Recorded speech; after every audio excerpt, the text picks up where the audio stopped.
दोस्तों, आप लोग कैसे? आशा करते होंगे बहुत ही अच्छे होंगे। मैं ड्रोन के ऊपर आपको एक गाना प्रस्तुत करने जा रही हूँ आपके लिए। अगर आपको मेरा गाना अच्छा लगे तो मुझे सपोर्ट कीजिए, मेरे वीडियो को लाइक कीजिए और मेरे चैनल को सब्सक्राइब कीजिए। धन्यवाद। उड़े डोरनवा घबराए जिया, घरवा जा पिया, घरवा जा पिया।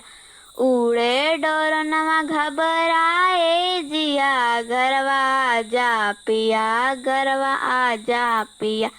रतिया न नींद आवे धड़केला छतिया, रही रही सोची डर नवे के बतिया। रतिया न नींद आवे धड़केला छतिया, रही रही सोची डर नवे के बतिया। डर लागे बलम घबराए जिया, घरवा जा पिया, घरवा जा पिया, घरवा जा पिया, घरवा जा पिया।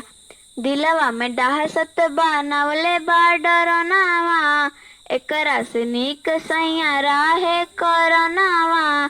दिलवा में डाहसत बनवले बा डरनावा, एकरा से नीक पिया राहे करनावा।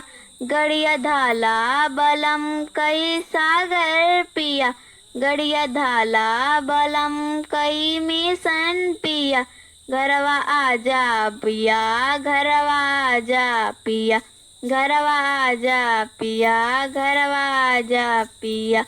उड़े डोरनवा घबराए जिया, घरवा आजा पिया, घरवा आजा पिया।